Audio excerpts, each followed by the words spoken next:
This episode of The Story Cottage is brought to you by our friends at the Kings Ridge Elderberries, Indigo Sundries Soap Company, Lux Coffee, Skin Balm Apothecary, and our amazing supporters. Click the Support the Show link in the show notes and subscribe for only $5 a month to get every episode ad-free. And now, on with the show.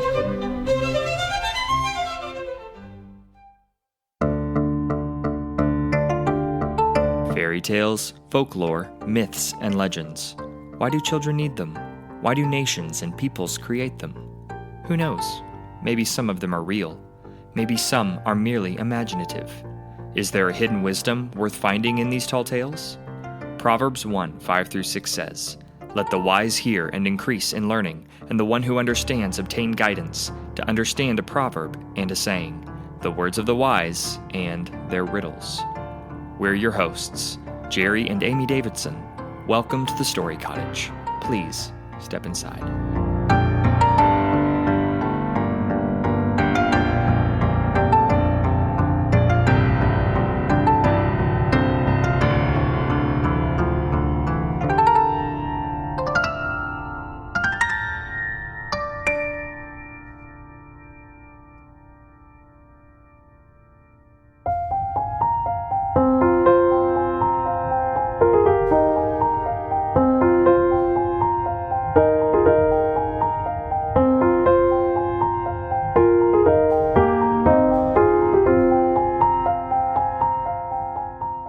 In our time, every boy and girl knows about the nuts and blossoms, the twigs and the hedges, the roots and the leaf of the common hazel bush, and everybody has heard of the witch hazel.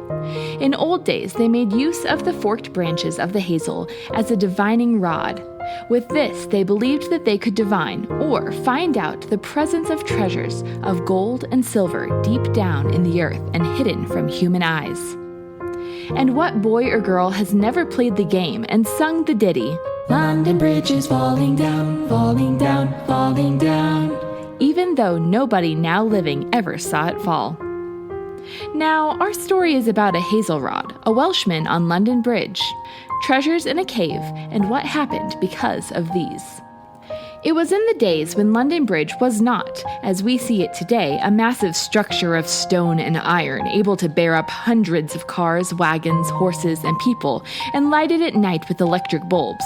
No, when this Welshman visited London, the bridge had a line of shops on both sides of the passageway and reaching from end to end. Taffy was the name of this fellow from Denbigh in Wales, and he was a drover. He had brought all the way from one of the richest of the Welsh provinces a great drove of black Welsh cattle, such as were in steady demand by Englishmen, who have always been lovers of roast beef. Escaping all the risk of cattle thieves, rustlers, and highwaymen, he had sold his beeves at a good price, so that his pockets were now fairly bulging out with gold coins, and yet this fellow wanted more. But first, before going home, he would see the sights of the great city, which then contained about 100,000 people. While he was handling some things in a shop, to decide what he should take home to his wife, his 3 daughters, and his 2 little boys, he noticed a man looking intently, not at him, but at his stick. After a while, the stranger came up to him and asked him where he came from. Now, Taffy was not very refined in his manners, and he thought it was none of the fellow's business. He was very surly and made reply in a gruff voice, "I come from my own country." The stranger did not get angry, but in a polite tone made answer, Don't be offended at my question. Tell me where you cut that hazel stick, and I'll make it to your advantage if you will take my advice. Even yet, Taffy was gruff and suspicious. "What business is it of yours where I cut my hazel stick?" he answered. Well, it may matter a good deal to you if you will tell me, for if you remember the place and can lead me to it, I'll make you a rich man, for near that spot lies a great treasure.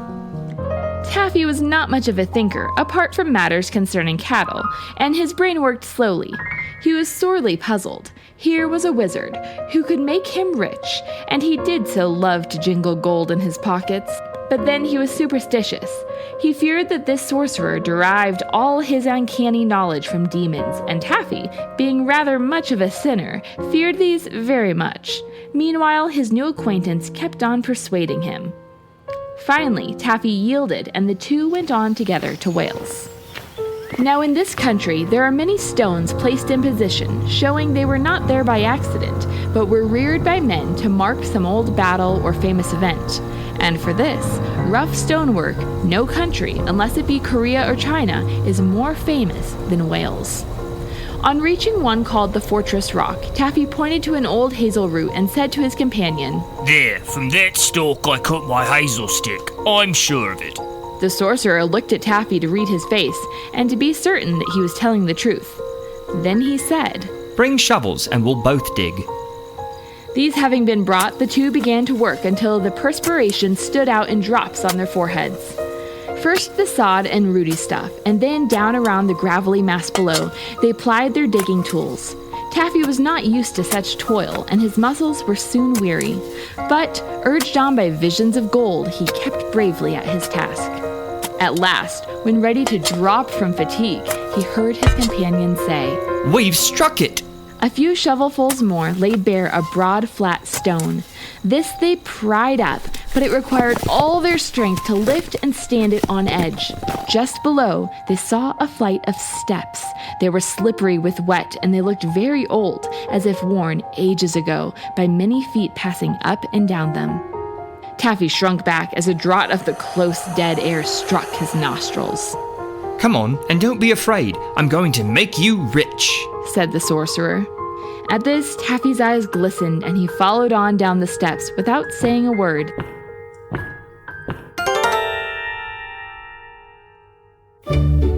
My darling husband, your beard hath become as soft as a snowdrift, and thy scent is that of a king before a grand feast. Tell me, how is this so? Honey, why are you talking like that? Because I am enamored with thy scent. I must know, how can these things be? I just started using Indigo Sundry's soap. They've been a Christian family business for over 20 years who use their own proprietary recipes to make actually clean soaps, without any of the nasty stuff big soap companies use like parabens, phthalates, and preservatives. They even have essential oil only, clay, and unscented soap options, and tons of great bundles. Oh my lord, telleth me now how mayeth we getteth more. Honey, please stop. Just go to indigosundrysoap.com and use code STORY for 10% off. I shall make haste to do so, and all my ladies in waiting must spread the word. For if all the wives of the world were as enthralled with their husband's scent as I, we should have peace in the land. Sure, baby. Maybe you should stop using the bad soaps. They're making you crazy.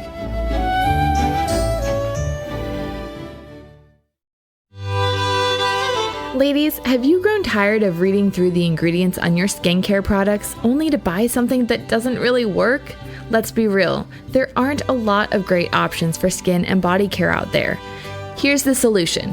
Our great friends at Skin Balm Apothecary have literally everything you need. Handcrafted in the US by a mom and educated herbalist, her premium products are made for all ages and skin types and are safe for children, pregnant women, and nursing mothers, with no toxic or synthetic ingredients, no chemicals, and no fillers. I use her Awake Coffee Serum and Firming Serum every single day, and the results are immediate and absolutely incredible. My face has never been brighter or my skin clearer in my life. And she has products for hair, face, lips, and body, such as deodorant, sunscreen, body oil, and even baby balm and essential oils. Go to skinbalmapothecary.com and use code STORYCOTTAGE15 for 15% off your first order. Skin Balm Apothecary, rooted in nature, crafted with intention.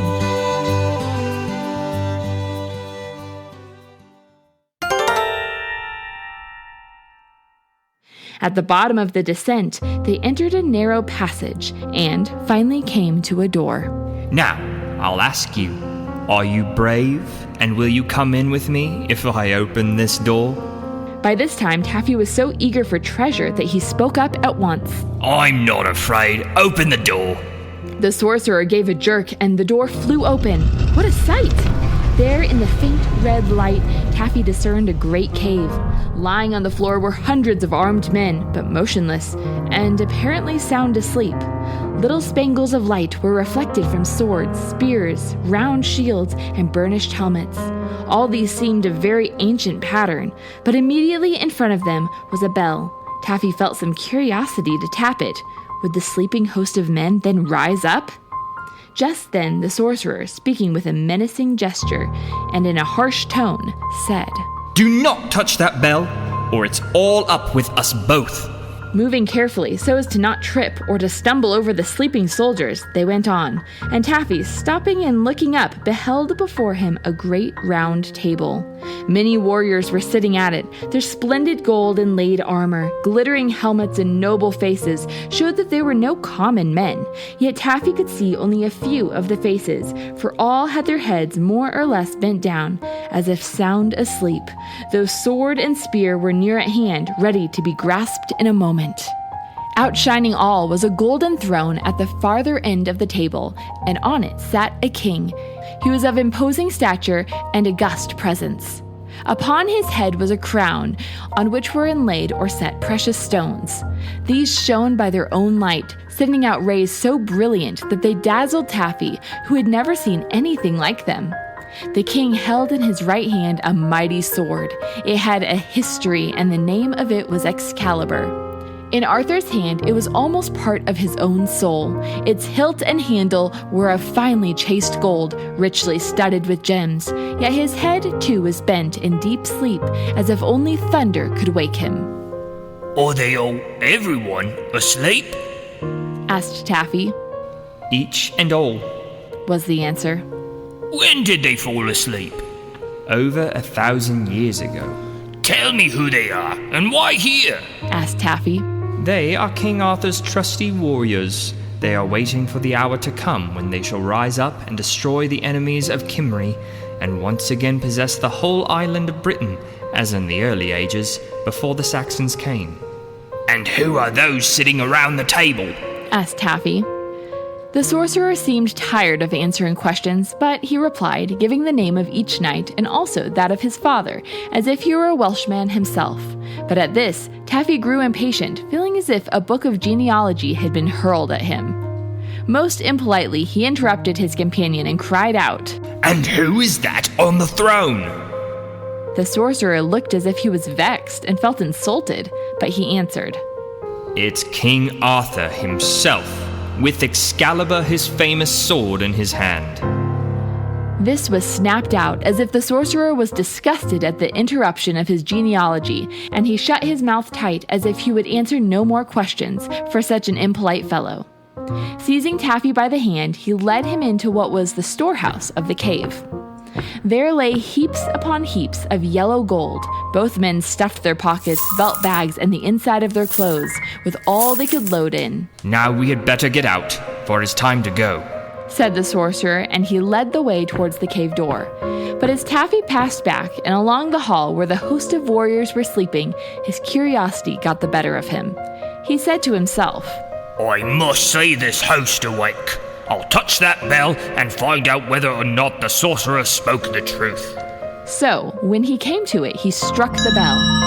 In the twinkling of an eye, thousands of warriors sprang up, seized their armor, girded their swords, or seized their spears. All seemed eagerly awaiting the command to rush against the foe. The ground quaked with their tramping and shook with their tread until Taffy thought the cave roof would fall in and bury them all.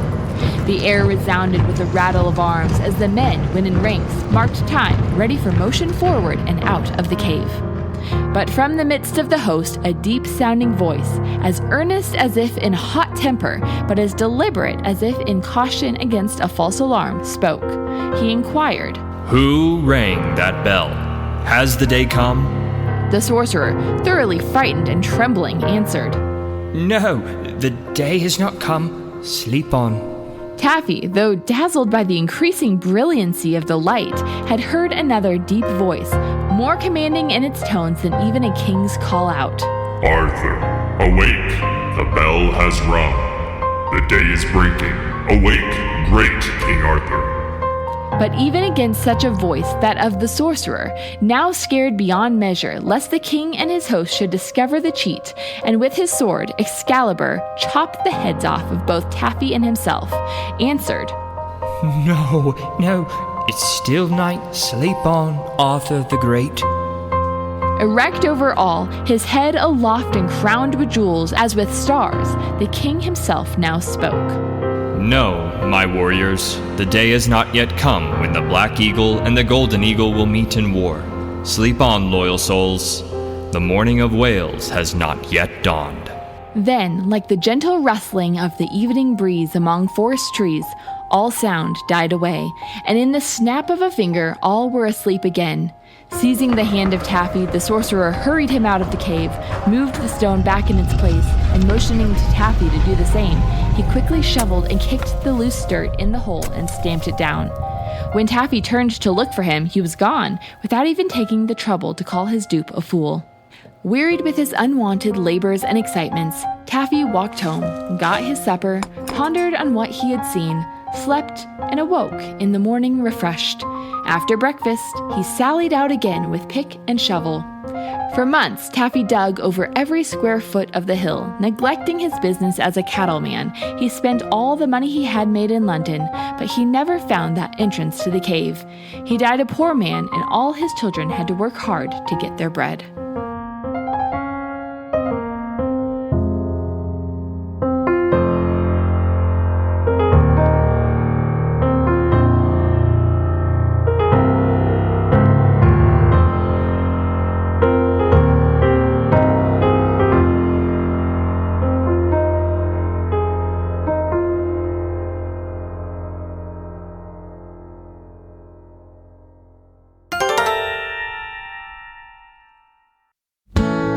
Hey, honey, why are the kids running around in the backyard talking about building burrows? Oh, I gave them a little bit of coffee. What? It's okay, dear. It's Lux coffee. Post tenebris lux. After darkness, light. The kids were being so disobedient, so I gave them some coffee called the Alfred option. Oh, that's where they got the burrow thing. But wait, you're giving the kids Artisan roast coffee? Only the best for my little angels. Lux defies convenience in favor of quality, single origin roasting. Here's a cup of brutal American for you, my knight in shining armor. Wow, this coffee is incredible. How do we get more? By going to luxcoffee.co and use code ChristIsKing for 15% off. Thanks, honey. I think I'm gonna go join the kids. For Christ and his bride, post tenebris lux.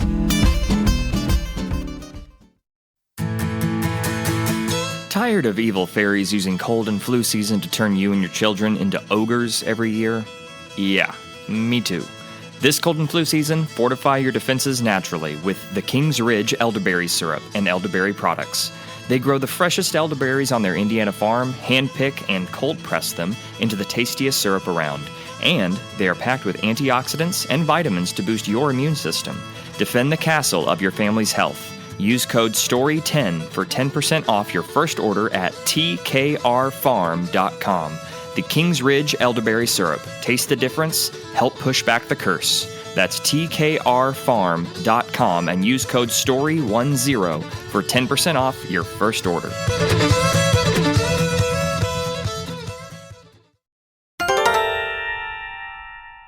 Welcome back to the Story Cottage. Hope you enjoyed that deep, dark tale.